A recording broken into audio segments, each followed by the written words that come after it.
বিরিয়ানির কথা মাথায় এলে প্রথমেই মাথায় আসে আমাদের দাদা বৌদি বিরিয়ানির কথা।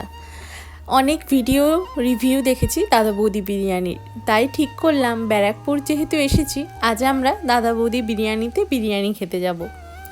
পুরো ভিডিওটা দেখতে থাকুন, আর আমার চ্যানেলে নতুন হলে চ্যানেলটাকে সাবস্ক্রাইব করার অনুরোধ রইল।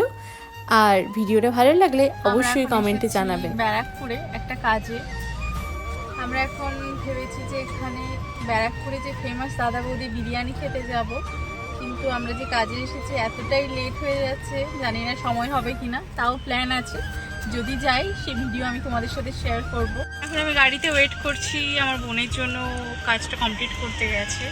আর এখানে মা অপেক্ষা করতে করতে ঘুমিয়েই পড়েছিল, মাথা যন্ত্রণা করছে, কারণ আমরা সেই সকাল থেকে এসেছি, এখন প্রায় 2টো বেজে গেছে, ওর এখনও কাজটা কমপ্লিট হয়নি, সে কারণে আমরা গাড়িতেই ওর জন্য ওয়েট করছি। জানি না আর কতক্ষণ লাগবে। তো এরপরে আমরা যাব দাদা বৌদি বিরিয়ানি খেতে। তার আগে কাজ আছে তো দেখি না, এখন খাবো না, খিদেটা তাহলে হয়ে যাবে, নষ্ট হয়ে যাবে। এত খিদে পেয়ে গেছে, এই যে দেখতে পাচ্ছি বালতি ভর্তি খাওয়ার, আর যেটা আমার বোন নিয়ে এসেছে ওইখানে শিফট করছে, তাই তো আমরা এখন ওর বালতি ভর্তি খাওয়ার থেকে ওর বিস্কিট দেখতে পাচ্ছি সব নিয়ে খাওয়া স্টার্ট করেছি, কারণ কতটা লেট হবে সেটা তো জানি না, সে কারণে এখন এগুলোই ভরসা। কাজ কমপ্লিট করে অবশেষে আমরা পৌঁছে গেলাম দাদা বৌদি বিরিয়ানির রেস্টুরেন্টে। কিন্তু গাড়ি কোথায় রাখবো সেই চিন্তাই মাথায় ছিল, কারণ একেবারেই রাস্তার উপরেই দাদা বৌদি হোটেল। সৌভাগ্যবশত দেখলাম যে রেস্টুরেন্টের পাশেই পার্কিং আছে, যদিও পার্কিং চার্জটা অনেকটাই, 50 টাকা করে, তাও গাড়ি রাখার জায়গা আছে, এটা দেখেই অনেকটা শান্তি পেলাম। যাই হোক, এন্ট্রিতে দেখলাম যে এত বড় বড় হাঁড়িগুলো রাখা আছে বিরিয়ানির, এর থেকে বোঝাই যাচ্ছে যে এখানে কিন্তু লোকজন খুব বেশি হয় আর ভিড়ও আছে। যদিও আমরা মানডে গেছিলাম, সে কারণে অনেকটা তুলনামূলকভাবে ফাঁকা, কারণ ভিডিওতে দেখেছিলাম দাদা বৌদি বিরিয়ানি খেতে হলে নাকি লাইন দিয়ে খেতে হয়, কিন্তু এখানে গিয়ে দেখলাম লাইন ঠিক দিতে হয়নি, তবুও একটু ওয়েট করতে আমাদের হয়েছিল। গিয়েই মেনু কার্ডটা দেখে নিলাম, আর আমরা অর্ডার দিয়ে দিলাম মাটন বিরিয়ানি, চিকেন বিরিয়ানি, আর ভাবলাম যে একটা অন্য কিছু অর্ডার দিয়ে দেখা যাক যে দাদা বৌদি বিরিয়ানিতে শুধু বিরিয়ানিই ভালো না আদার্স খাবারগুলোও টেস্ট আছে। তো সে কারণে আমরা মাটন বিরিয়ানি অর্ডার করেছিলাম, যার প্রাইস ছিল 370 টাকা, আর চিকেন বিরিয়ানি অর্ডার করেছিলাম যার প্রাইস ছিল 280 টাকা। রেস্টুরেন্টে বসে খাওয়ার জন্য এই প্রাইসটা আমার মনে হয় না খুব একটা বেশি, ঠিকঠাক ছিল, আর বিরিয়ানির কোয়ান্টিটিটাও কিন্তু অনেকটাই বেশি ছিল, যেটা আমি আপনাদের দেখাবো। যাই হোক, মেনু কার্ডটা দেখিয়ে দিলাম, আপনাদের যার কাজে লাগবে দেখে নেবেন ভিডিওটা পজ করে। আর এখানে মা বোন সবাই বসে বসে অবস্থা খারাপ, কারণ বিকেল 4টা বেজে গেছিলো, এখনও আমাদের লাঞ্চ করা হয়নি।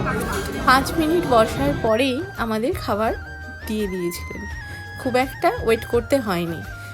বিকেল 4টের সময়ও রেস্টুরেন্টে কিন্তু একটা চেয়ারও ফাঁকা ছিল না, এতটা ভর্তি লোকজন। এর থেকে বোঝা যায় সানডেতে আসলে কিন্তু লাইন দিতেই হয়। মানডেতে এই অবস্থা হলে সানডেতে তো আর বসার জায়গা থাকবে না নিশ্চিত। যাই হোক, চারিদিকটা এত সুন্দরভাবে সাজানো, যেটা আপনারা দেখলেই বুঝতে পারবেন।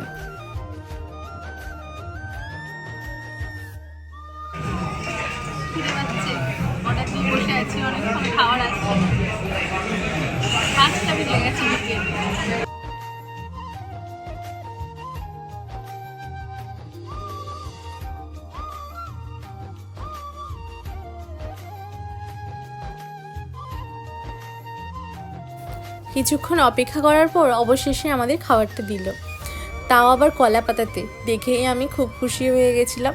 আর কোয়ান্টিটিটা এতটাই বেশি ছিল, সে কারণে আমরা 4 জন থাকা সত্ত্বেও 3টে বিরিয়ানি অর্ডার করেছিলাম, যার মধ্যে মাটন বিরিয়ানিও ছিল, চিকেন বিরিয়ানিও ছিল, আর তার সাথে আমরা 2টো নান অর্ডার করেছিলাম আর চিকেন টিক্কা মশলা অর্ডার করেছিলাম, যেটা ওখানকার ওয়েটারই আমাদের রেকমেন্ড করলেন যে খুব ভালো হয় খেতে। আর তার সাথে এখানে ছিল স্যালাড আর গ্রিন চাটনি, যার টেস্টও খুব ভালো ছিল। চলুন এবার বিরিয়ানিটা টেস্ট করে দেখা যাক যে কেমন। প্রথমেই বলি, বিরিয়ানির কোয়ান্টিটিটা যথেষ্টই বেশি, আর এখানে যে চিকেন আর মাটনের পিসটা ছিল সেটা যথেষ্ট বড়, মানে অন্যান্য জায়গায় যে বিরিয়ানি আমি অনেক ট্রাই করেছি সেখানে কিন্তু চিকেনের পিসটা এত বড় দেয় না, আর তার সাথে আলুও ছিল বড়। আর এখানে মাটনটা আমি দেখছিলাম, মাটনটা কিন্তু অনেক সফট আর চিকেনটাও খুব ভালোই।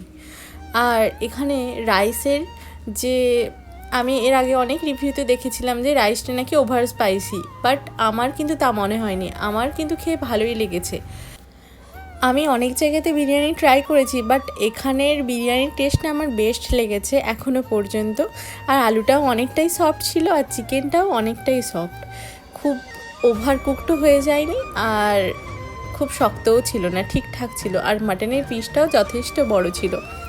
ওভারঅল বলবো আমার তো খাওয়ার টেস্ট খুবই ভালো লেগেছে। এবার এনাদেরকে জিজ্ঞেস করি এদের কেমন লেগেছে। আমার মা বোন আর আমার হাজব্যান্ডের এক্সপ্রেশন দেখেই বুঝতে পারছো ওদের খাওয়াটা খুবই ভালো লেগেছিলো। ব্যাকগ্রাউন্ডে একটা মিউজিক বাজার জন্য আমি ওনাদের ভয়েসটা তোমাদেরকে শোনাতে পারলাম না। মাটনটা তো দেখিয়েছি, এবার দেখো চিকেনটা যে বলেছিলাম না কতটা সফট আর সাইজটা কতটা বড়।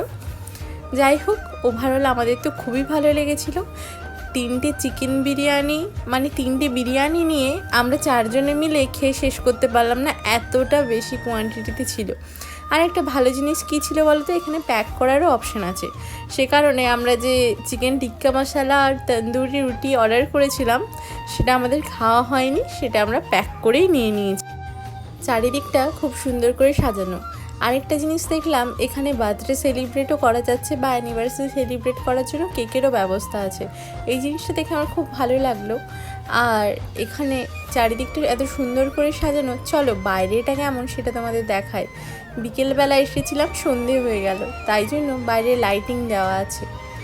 চলো আমরা এখন লিফটে করে নিচে চলে যাই। আমাদের খাওয়া কমপ্লিট, এখন বাড়িতে ফিরতে হবে। ভিডিওটা ভালো লাগলে অবশ্যই কমেন্টে জানাবে, আর আমার চ্যানেলে নতুন হলে চ্যানেলটাকে সাবস্ক্রাইব করে নিও। দেখা হচ্ছে তোমাদের সাথে পরে নতুন কোনো ভিডিওতে। সবাই খুব ভালো থেকো, সুস্থ থেকো। আর এখন ঠান্ডা পড়ে গেছে, তাই বাইরে বেরোনোর আগে অবশ্যই কিন্তু ঠিকমতো শীতের জামা কাপড় পরে বেরিয়েও, না হলে কিন্তু এখন ঠান্ডা লাগলে হঠাৎ করে তখন কিন্তু খুব প্রবলেম হবে, কারণ এখন ঘরে ঘরে সর্দি কাশি জ্বর কিন্তু লেগেই রয়েছে। তাই নিজেদের খেয়াল রাখুন আর বাড়ির লোকদেরও খেয়াল রাখুন। সবাই খুব ভালো থাকবেন। দেখা হচ্ছে আপনাদের সাথে পরে নতুন কোনো ভিডিওতে।